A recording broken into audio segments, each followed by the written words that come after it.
18장 1절부터 12절까지 말씀을 함께 찾으시고 한 절씩 나누어서 교독합니다.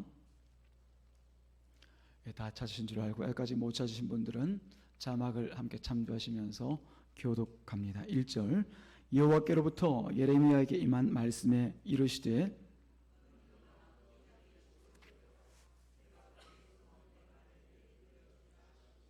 내가 토기장의 집으로 내려가서 본즉 그가 농로로 일을 하는데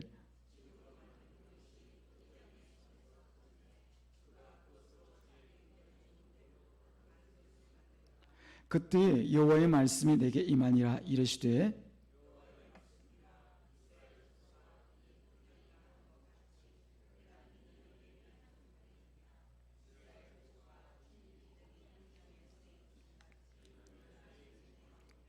내가 어느 민족이나 국가를 뽑거나 부수거나 멸하려 할 때에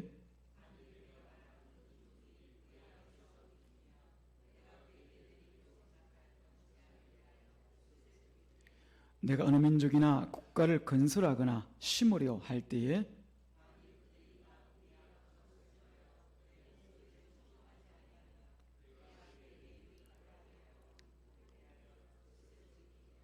그러므로 이제는 유다 사람들과 예루살렘 주민들에게 말하여 이르기를 여호와의 말씀에 보라 내가 너희에게 재앙을 내리며 계책을 세워 너희를 치리하노니 너희는 각기 악한 길에서 돌이키며 너희의 길과 행위를 아름답게 하라 하셨다 하라. 그러나 그들이 말하기를 이는 헛되니 우리는 우리의 계획대로 행하며 우리는 각기 악한 마음이 완악한 대로 행하리라 하느니라. 아멘. 기도합니다. 하나님 아버지, 오늘도 주님께서 은혜 가운데 우리를 불러 예배케 하시는 것을 감사합니다. 이제 또 주님의 말씀을 듣는 순서이오니 성령님께서 우리 각 심령을 붙들어 주셔서 주께서 주시고자 하시는 말씀을 잘 헤아리고 듣고 깨닫고 또 순종의 길로 나아가는 복된 시간 되게 하옵소서. 예수님의 이름으로 기도드리옵나이다. 아멘. 아마 여기 계신 여러분들 아마 스마트폰 없는 분 안 계실 것 같아요. 스마트폰이 꽤 비싼 장비죠. 스마트폰으로 여러 가지 일들을 할 수 있습니다. 그런데 어떤 분들은 보면은 이 스마트폰으로 그냥 뭐 전화 받고 전화 하고 또 뭐 카톡 몇 번 보내고 받고 하는 그런 일로만 사용하는데 그 가격에 비하면 너무나 어떻게 보면은 전혀 어울리지 않는 그런 도구라고 볼 수가 있는 거죠. 그러나 우리가 그 스마트폰을 잘 활용하는 분들은 보면은 그걸 가지고 여러 가지를 합니다. 뭐 세계 각국을 마치 돌아다니는 것처럼 다 그 일로 처리하기도 하고 어디 있거나 그 스마트폰 하나만 가지고서 이런저런 일들을 또 감당하죠. 그게 뭐냐면은 바로 매뉴얼을 잘 알고 매뉴얼대로 사용할 수 있느냐 혹은 매뉴얼과는 상관없이 그냥 자기가 알고 있는 그 몇 가지 기능만 가지고 하느냐에 따라서 그 모든 활용하는 도구를 활용하는 그 일에 있어서 달라지는 것이죠. 사실 이 스마트폰이 싼 게 아니거든요. 굉장히 비싸거든요. 전 뭐 할부금을 낼 때는 모르지만 총액을 따져보면 굉장히 비싼 그런 도구더라고요. 이 신앙도 마찬가지인 것 같습니다. 신앙도 우리가 제대로 알면 이 좋은 신앙을 통하여서 우리가 마음껏 하나님께서 말씀하신 대로 소망과 기쁨과 그리고 이 땅에 살아가면서 더없이 가질 수 없는 그 큰 은혜들을 누리면서 살아갈 수가 있습니다. 그러나 그 하나님께 주시는 이 신앙이 무엇인지를 모르면 이 매뉴얼을 모르면 엉뚱한 곳에서 헤맬 수가 있다는 거죠. 신앙생활이 그냥 힘들고 어렵고 그냥 주일 한번 와서 자리에 앉아 있는 것으로 신앙생활이다 생각하고 나니까 그 보람도 없고 기쁨도 없고 어떤 데 보면 내가 왜 이러고 있나 저 사람들은 신앙 없이도 그냥 잘 살아가고 있는데 그런 생각에 빠질 수도 있는 거죠. 우리가 이 신앙에서 가장 중요한 목차라고 하면은 만약 매뉴얼로 따지자면 가장 먼저 나와야 될 것이 뭐냐면 바로 하나님이 누구신가에 대해서 아는 거예요. 하나님이 누구신가를 알려주는 것이 바로 우리 신앙에 있어서 가장 중요합니다. 그것을 알아야 이 신앙이 시작되기 때문에 그런 것이죠. 그리고 두 번째는 뭐냐면 나를 아는 것이 필요합니다.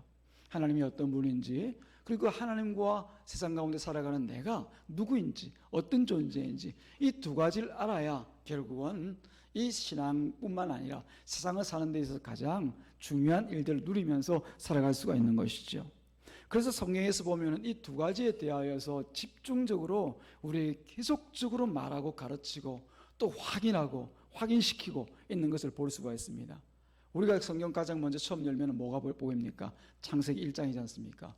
창세기 1장에 보면은 바로 이 하나님이 어떤 분인지, 누구인지, 어떤 일을 하시는지에 대해서 정확하게 표현을 하고 있습니다.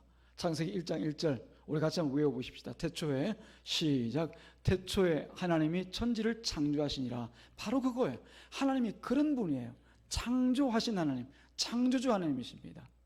아무 곳에도 의존하지 않고 아무것도 물어보지 않고 자기 스스로가 창조하신 그분이 바로 우리 하나님이십니다.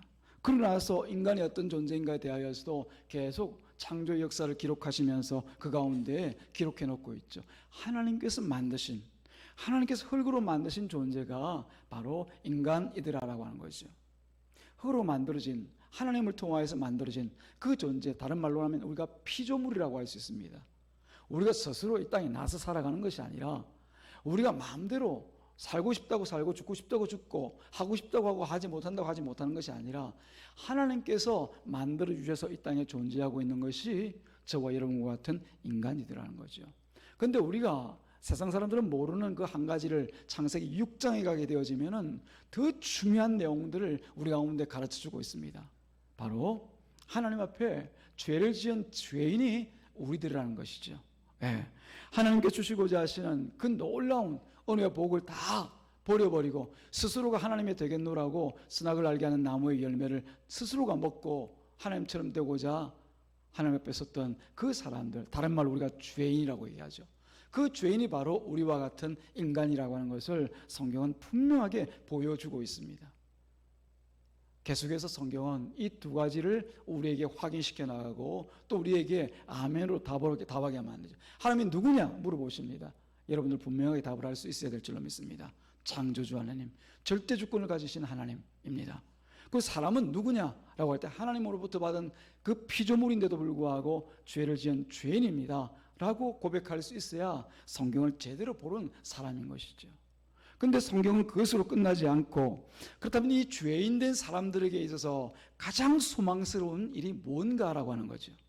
하나님을 떠난, 하나님으로부터 내침을 받은 이 인간들에게 있어서는 하나님을 알 수 있는 그 기능, 하나님을 알 수 있는 기능이 이미 정지되어 있습니다. 하나님을 몰라요. 세상 사람들에게 물어보십시오. 하나님이 누구냐라고 물어보면 각자 자기 소견에 오른 대로 자기가 생각하는, 상상하는 그 하나님에 대해서는 얘기할 줄 알지만 성경에서 기록되고 있는 그 하나님은 모릅니다. 왜냐하면 하나님께서 그 하나님을 알 수 있는 그 기능들을 닫아버리셨기 때문에 그런 거죠. 그럼 내가 누구인지에 대하여서도 생각할 수 있는 그 생각이 다 마비가 되어 있습니다. 괜찮은 줄 알고 자기가 스스로 죄인인 줄 알고 살아가는 사람은 아무도 없습니다. 물론 말로는 내가 죄가 많지 죄인이지 하지만 하나님을 거역한 죄인이라는 사실에 대해서는 전혀 모르고 살아갑니다. 하나님으로부터 떠나 있기 때문에 자기가 죄인이라는 사실에 생각하지 않고 내가 어제 도둑질했는데, 내가 어제 간음했는데, 내가 어제 사람 때려 죽었는데 그래서 죄인이라고만 생각하지 하나님으로부터 떠나 있기 때문에 죄인이라는 생각은 하지 못하고 살아가는 거죠. 왜요? 이미 그 심령이 마비가 되어졌기 때문에 하나님의 관계가 끊어져 있기 때문에 그런 것이에요. 성경 계속해서 신자들에게 이 두 가지 사실을 알아가도록, 깨달아가도록 계속 도움을 주고 있습니다. 예레미야도 같은 말씀인 거죠. 그래서 사람에게 있어서 진정한 그리고 바람직한 그 온전함, 다르게 말하자면 복이라고 얘기하죠. 여러분 복 좋아하지 않습니까? 복 혹은 형통이라고 얘기하죠. 그 복과 형통이 무언가에 대해서 성경은 우리에게 분명히 알도록 말씀하고 있습니다. 그 복은 바로 하나님과 함께함입니다. 다른 게 아닙니다.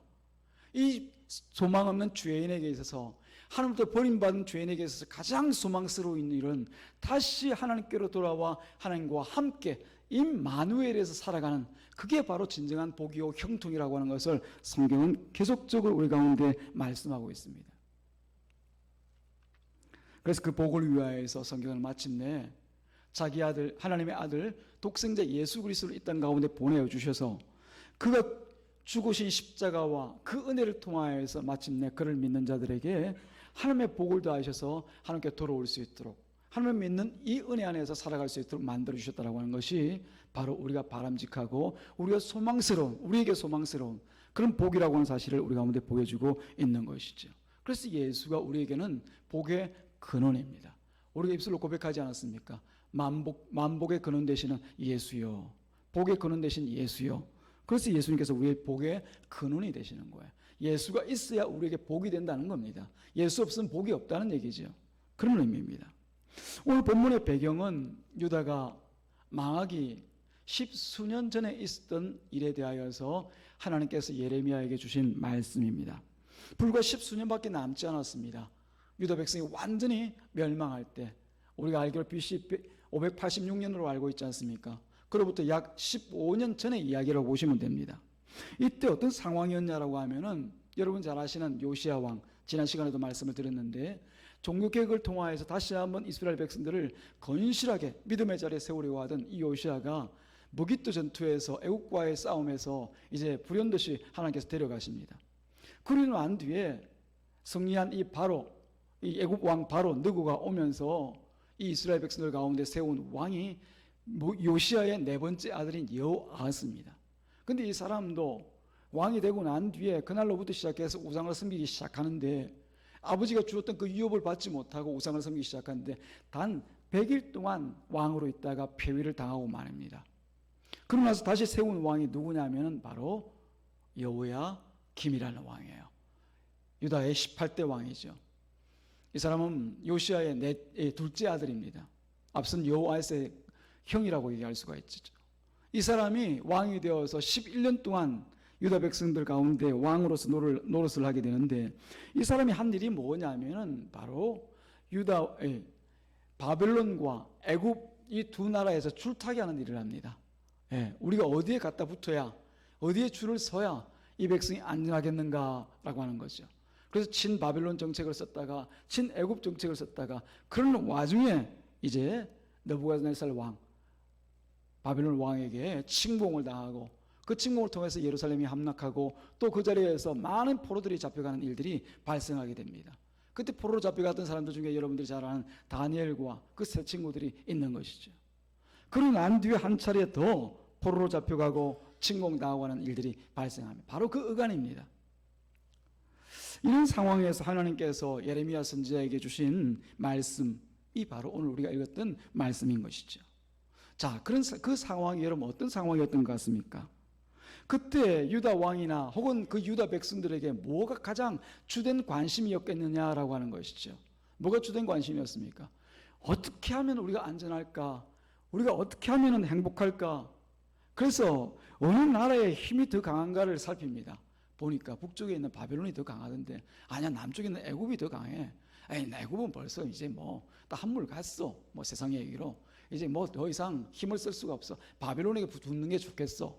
이런 식의 설왕설래를 통하여서 어디에 갖다 붙어야 우리가 더 안전하고 우리가 이 행복을 누릴 수 있는가, 앞으로 위기와 어려움을 당하지 않을 수가 있는가, 그게 그 사람의 가장 큰 관심사였던 거죠. 중요한 것은 그들이 그런 논의와 그야말로 모일 때마다 서로 머리를 맞대고 어떻게 하면 우리가 복을 받고 우리가 어떻게 하면 안전할 수 있을까, 어떻게 하면 더 잘 살 수 있을까 라고 말했지만 그 자리에 없는 것이 하나가 있었습니다. 바로 하나님이 안 계셨다는 거죠. 하나님이 그 자리에 안 계셨습니다. 그들에게는 오직 바빌론이 혹은 애굽이 그들에게 있어서 도움이 되어지고 그들을 강한 산성과 같이 붙들어줄 그런 나라로 생각되어졌지, 진정한 그 나라의 왕이신 하나님이 그 자리에 계시지가 않았던 것이죠. 바로 그때 하나님께서 이 예레미야를 불러서 토기장의 집으로 가라 말씀하시는 것이죠. 이때 예레미야는 토기장의 집으로 그냥 갑니다. 왜냐고 묻지도 않고 따지지도 않고 가라니까 갑니다. 우리 지난 주일 말씀에서도 보았지 않습니까? 하나님께서 유보라대로 가라 하니까 묻지도 따지지도 않고 그냥 갑니다. 그 직선거리로 1000km가 넘는 그 길을 몇 날 며칠 한 달 넘는 그런 그 길을 왕복해서 왔다 갔다 합니다. 가서 보니까 뭐라고 해요? 뱃띠를 거기다 숨기고 와라, 땅에 감추고 와라, 바위 밑에 감추고 와라. 순종해서 그냥 하고 돌아오는 거예요. 이게 하나님의 백성이죠. 하나님께서 말씀하시면 그 말씀을 따라서 왜요? 다른 건 안 돼요? 왜 그래야 되는데? 이게 아니라 하나님의 말씀에 있어서는 무조건 순종하는 것. 하나님께서 뜻이 없으시겠습니까? 우리보다 지혜가 모자라시겠습니까? 우리 형편과 사정을 또 모르시겠습니까? 그러면 전지, 전능 이런 말씀을 우리 하나님께 붙이면 안 되는 거죠. 안 되는 거죠. 하나님께서 모르는 것이 계셔가지고 우리의 도움을 얻어야 된다라고 하면은, 또 하나님께서 힘이 없으셔가지고 우리가 도와드려야 된다라고 하면은, 그분은 전지하신 분도 아니고 전능하신 분도 아닙니다. 그런 하나님을 우리가 전지전능하시다 말씀하면 그 큰 신뢰죠. 아니, 나 그런 하나님 아니야. 너희들이 좀 도와줘야 돼. 너희들이 좀 물어봐 줘야 되고, 너희들이 뭔가 내게 답을 줘야 내가 하지. 근데 우리 하나님 그런 하나님 아니시거든요.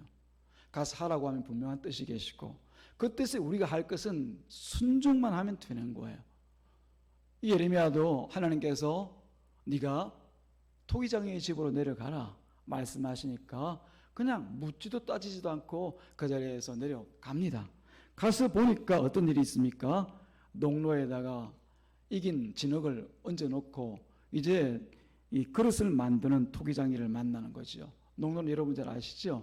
이 발판에다가 페달을 돌리면은 이 위에 얹어놓은 판이 돌아가면서 그 위에 둔 이 진흙들을 그 토기장이가 원하는 대로 모양을 만들고 깎기도 하고 또 손으로 떼기도 하고 또 붙이기도 하면서 혹은 손으로 모양을 잡기도 하고 해서 만드는 그 농로 말입니다.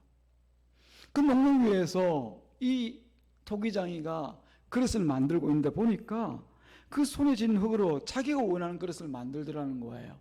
그러면서 가끔씩 이 진흙을 향해서 자, 이제 이만큼 만들었으니 됐냐? 더 어떻게 하면 좋겠어? 네가 어떤 그릇이 되기를 원하냐? 이런 묻고 질문하는 일들을 전혀 안 하더라는 겁니다. 그렇지 않겠습니까? 처음부터 어떤 그릇을 만들지는 토기장이가 결정하고 자기가 만들고자 그만한 흙을 떼어서 그 위에 얹어놓고 만들고 있는 거예요. 손에 쥔 흙으로 그 어떤 그릇을 만드느냐는 전적으로 이 토기장이에 달려있더라라고 하는 겁니다. 흙이 원한다고 해서 원하는 그런 용도의 그릇이나 혹은 그런 재질의 그릇으로 만들어지는 것이 아니더라는 거죠. 오직 토기장이의 소관입니다. 토기장은 처음부터 흙에게 뜻을 묻고 그 뜻을 참조해서 그릇을 만들지 않습니다.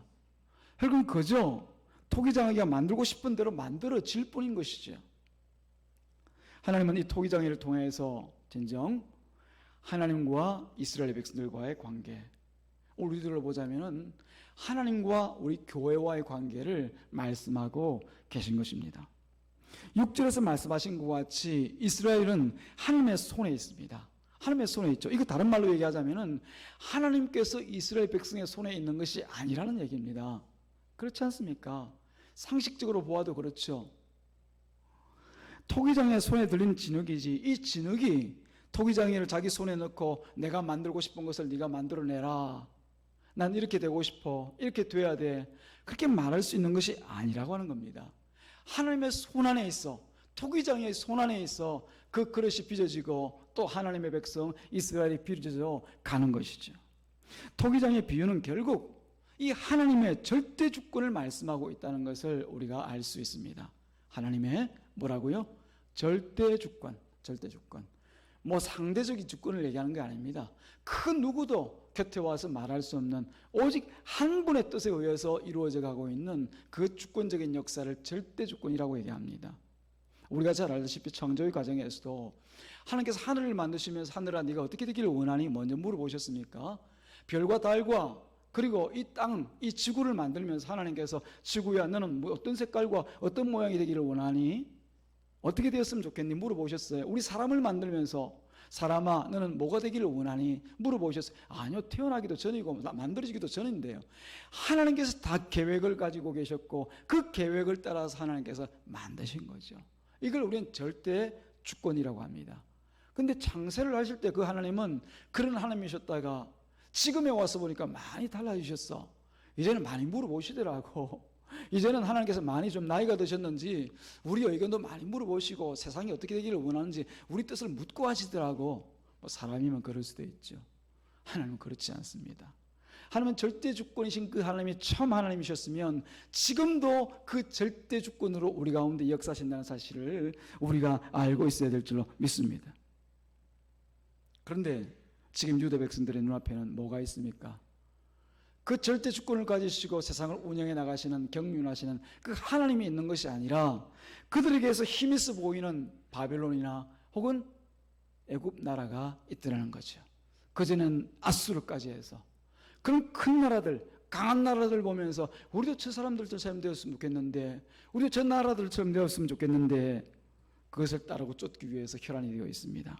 그러나 그것들도 결국 하나님의 손 안에 있다라고 하는 것을 하나님께서 토기장의 비유를 통해서 예레미야를 토기장에 보내어서 그 일하는 모습을 보게 하시면서 하나님께서 말씀하시고자 하시는 것이죠. 그 모든 것도 아수르도 애굽도 바벨론도 결국은 하나님의 손 안에 있더라는 겁니다. 하나님께서 사용하시는 그 도구에 지나지 않다는 얘기죠. 그래서 하나님께서 7절과 10절 말씀에 이렇게 말씀하십니다. 여러분 눈으로 읽어주시고요, 제가 읽어드리겠습니다.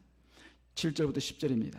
내가 어느 민족이나 국가를 뽑거나 부수거나 멸하려 할 때에 만일 내가 말한 그 민족이 그의 악에서 돌이키면 내가 그에게 내리기로 생각하였던 재앙에 대하여 뜻을 돌이키겠고, 내가 어느 민족이나 국가를 건설하거나 심으려 할 때에 만일 그들이 나보기에 악한 것을 행하여 내 목소리를 청종하지 아니하면 내가 그에게 유익하게 하리라 한 복에 대하여 뜻을 돌이키리라. 제가 내가 혹은 나라고 하는 말을 강조하기 위해서 좀 여러분 조금 이제 거북하게 읽었는데, 여기 말씀하고 있는 나라들을 뽑거나 세우거나 심거나 혹은 부수거나 멸하려 하시는 그 내가가 누구입니까? 누구예요, 여러분? 하나님이시잖아요. 하나님께서 나라를 뽑거나 부수거나 멸하고 또 하나님께서 나라를 건설하고 또 심으려 하는 그런 분이 바로 하나님이시라는 겁니다. 어떤 하나님? 절대 주권을 가지고 계신 하나님이라는 거죠. 하나님의 백성들은 이런 하나님, 어떤 하나님? 아수르든지 애굽이든지 바벨론이든지 그런 도구를 사용하시는 것을 믿는 사람이 하나님의 백성입니다. 지금 세상에서 일어나고 있는 이 모든 일들을 여러분 어떻게 생각하십니까? 그냥 어떤 힘 있는 나라가 또 돈 있는 나라가 좌지우지하니까 세상이 이렇게 돌아가는 것 같고 저렇게 돌아가는 것 같고, 우리 대한민국도 힘 있는 몇 사람이 혹은 돈 많은 몇 사람이 이렇게 저렇게 굴려나가니까 이렇게 가는 것처럼 보이십니까? 그건 세상 사람들이 생각하는 거죠. 근데 하나님께서 약속하신 이 약속의 말씀, 성경을 통하여 하나님이 누구인지 아는 사람은 그렇게 말하고 생각하고 그렇게 살아가면 안 됩니다. 지금 세상의 강대국이라고 얘기하고 있는 미국, 또 하나님의 도구예요. 하나님께서 붙들어 세워서 저 자리에 놓고 있는 거지 그들이 힘있고 능력이 있는 것이 아닙니다. 러시아 마찬가지입니다. 우리 대한민국이 중국과 일본 사이, 그리고 미국과 러시아 사이에서 어떤 외교를 통하여서 이런 이득을 얻고 저런 손해가 있고 또 앞으로 어떻게 된다 머리를 맞대고 고민하지만은, 그러나 그 위에서 이 땅을 움직여 가시고 이 모든 세계를 경륜해 가시는 분은 우리 하나님이라는 사실을 여러분들이 아셔야 됩니다. 그것을 또 고백할 수 있는 사람들이 바로 하나님의 백성인 것이지요. 그들이 힘 있는 것이 아니고 그들이 돈 많은 것이 아니고 그들에게 권력이 있는 것이 아니라 바로 하나님께서 이때에 필요한 일들을 위하여서 미국도 세우시고 러시아도 세우시고 또 중국도 세우시고 일본도 세우시고 또 우리나라를 세워 이 땅 가운데 살아가게 하시는 것이죠. 하나님께서 자기가 원하시는 대로 움직이시는 것을 이제 하나님의 백성은 그것을 보고 하나님께 영광을 돌리는 사람들이 바로 하나님의 백성입니다.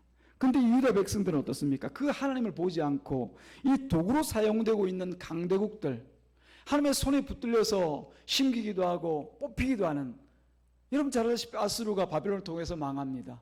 애굽도 바벨론을 통해서 망해요. 근데 바벨론이 원래부터 있던 나라입니까? 그렇지 않거든요.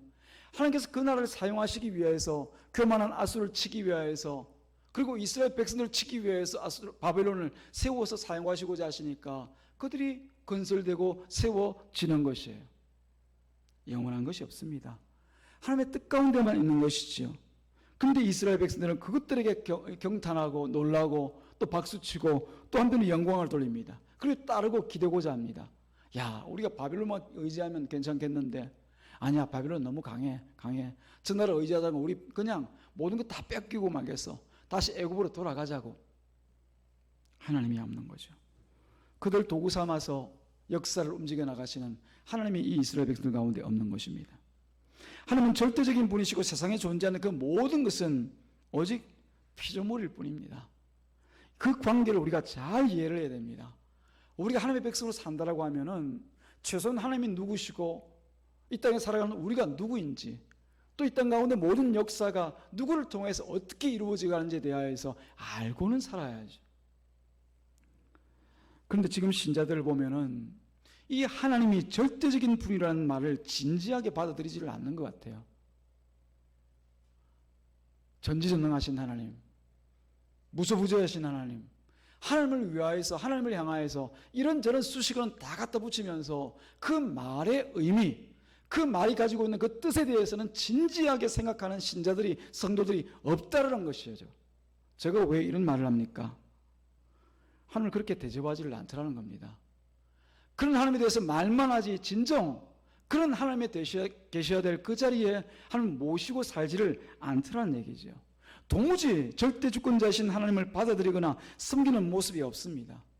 그 증거가 지금 피조물이면서도 절대 주권자인 하나님이 계신 줄 알면서도 뜻을 내려놓지 자기 뜻을 내려놓을 줄 모르는 우리들 가운데 있다라고 하는 거죠. 하나님이 계시면 우리 뜻은 그 앞에서 내려놓는 것이 마땅합니다. 만약 하나님을 모르는 세상 사람들 같으면은 죽을지 살지도 모르고 지옥의 길 가면서도 날마다 내 뜻, 내 고집, 내 주장 말하죠. 근데 하나님이 계시다라고 하면은 가장 먼저 우리가 그 앞에서 행해야 될 일들은 나의 뜻과 나의 의지와 나의 고집들을 다 내려놓는 거예요.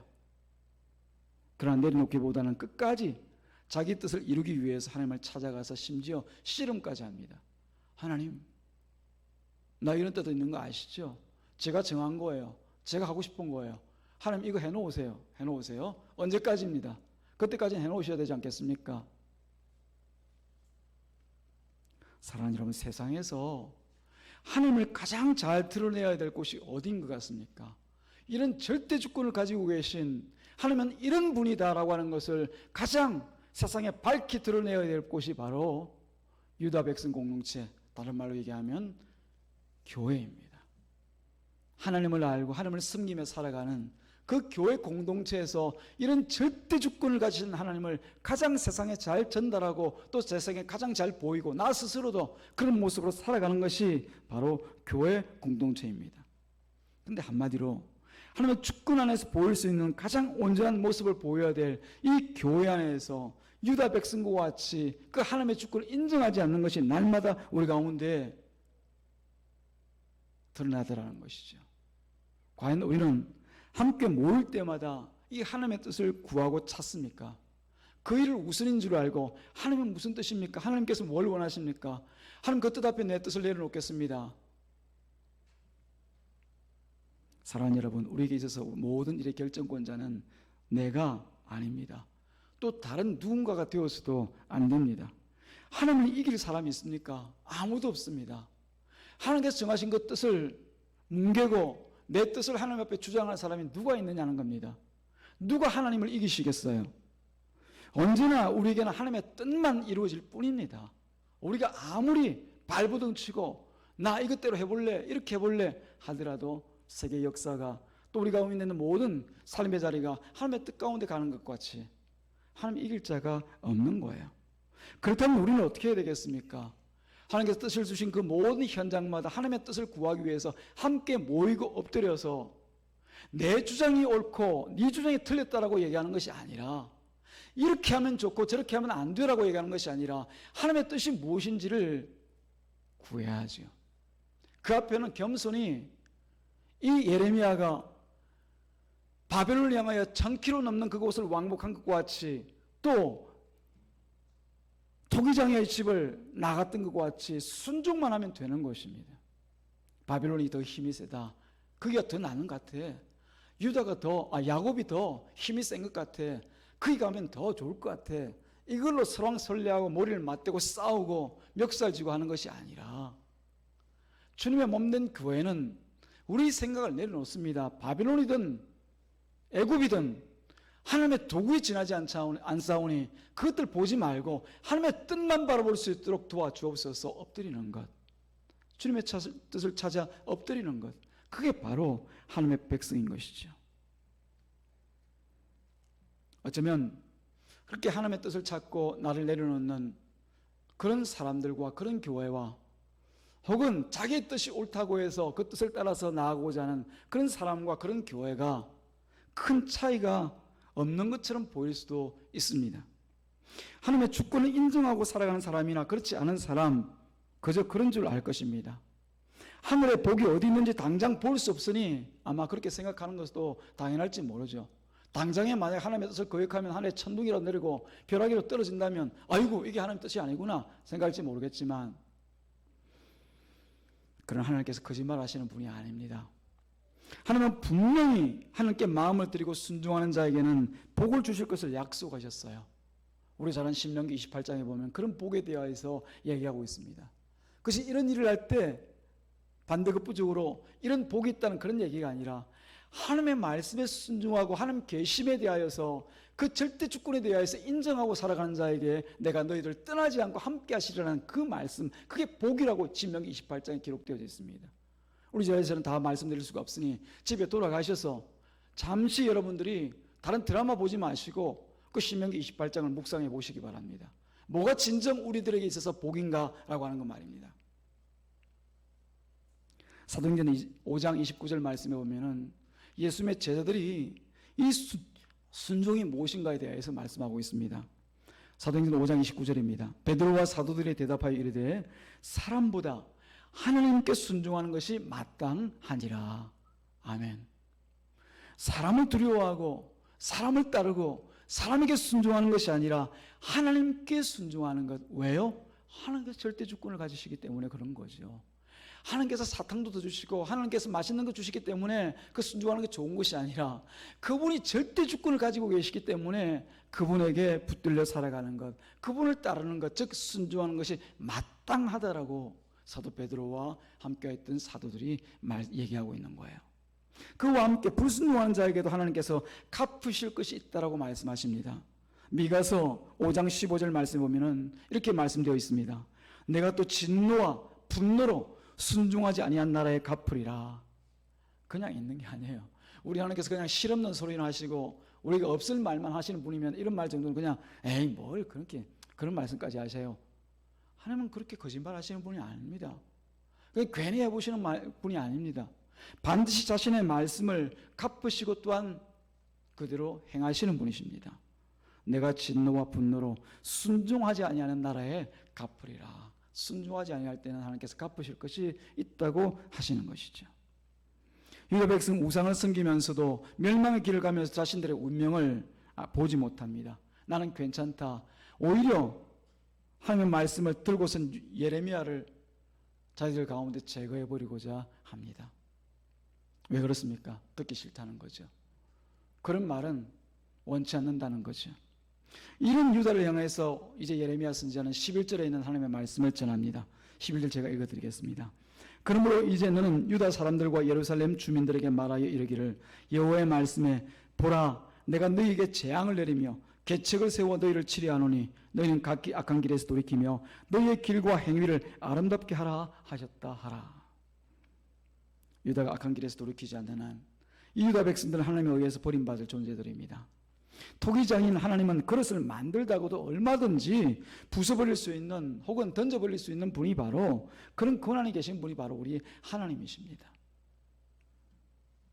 유다가 악한 길에서 돌이키고 다시 한번 가야 될 그 길과 해야 될 행위를 아름답게 하는 것이 진정 유다가 해야 될 그 본본입니다. 그런데 12절 말씀 보면 그들은 결코 이런 하나님의 말씀을 그 가운데 담지 않죠. 그 마음에서 오히려 헛되다 그렇게 얘기하죠. 그래서 끝까지 완악한 대로 자기 계획대로 살다가 망하는 모습을 우리가 역사 가운데 봅니다. 자, 유다 백성이 이렇게 역사 가운데 망했으니 우리도 그러면 같이 망할 길로 가야 될까요? 우리에게도 얼마든지 하나님께 불순종하고 순종보다는 하나님의 절대 주권보다는 오히려 우리가 의지할 세상의 것과 또 나를 더 의지하고 나를 주장하고자 살아가는 유다 백성과 똑같은 우리들인데 그러면 우리는 소망 없이 유다가 멸망한 것처럼 그 심판대 앞에서 망하는 모습으로 끝내야 될까요? 그게 아니죠. 하나님께서는 이런 우리들을 향하여서 다시 한번 하나님께 주시고자 하신 그 은혜를 깨닫게 하십니다. 이스라엘을 보게 하시면서 오늘 우리들에게 깨닫게 하시는 것은 결국 구원은 어떤 인간이라도 스스로 얻을 수 있는 것이 아니라는 사실을 깨닫게 합니다. 저도 마찬가지고요. 여기 있는 여러분들도 마찬가지로 이 구원에 있어서 우리 능력과 우리 행함을 따라서는 결코 구할 수도 없고 받을 수도 없는 것이 바로 이 구원입니다. 그토록 사랑을 주시고 은혜를 베푸셨음에도 불구하고 결국 이 죄악을 벗어나지 못한 존재가 저와 여러분과 같은 죄인 우리 인간들입니다. 그렇다면 구원은 우리의 의가 아니라 우리의 행함이 아니라 바로 하나님의 은혜일 수밖에 없는 것이죠. 그 은혜를 위하여서 약속하신 대로 예수 그리스도께서 이 땅 가운데 오셨고 그 예수가 결국은 우리의 구주가 되셔서 끝까지 우리를 구원의 자리로 이끌어 나가실 것임을 기억하시기를 주님의 이름으로 축복합니다. 이런 은혜를 받은 우리라고 하면은 다시 한번 이 말씀을 통하여서 우리가 서야 될 자리는 불순종이 아니라 순종의 자리, 토기장이 앞에서 우리가 행할 일들은 오직 하나님 나를 마음대로 주님의 뜻대로 사용하소서라고 하는 그 믿음의 고백인 줄로 믿습니다.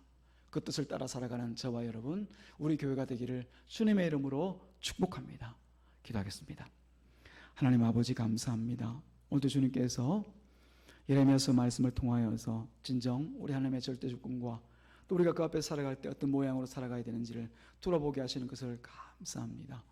고마우신 주님, 우리 주인 되신 주님, 주님의 뜻만 바라고 의지하고 살아가게 하여 주시옵소서. 예수님의 이름으로 기도드리옵나이다. 아멘. 할렐루야. 주보를 함께 참조하시면서 교회 소식 나눕니다. 2부 예배 후에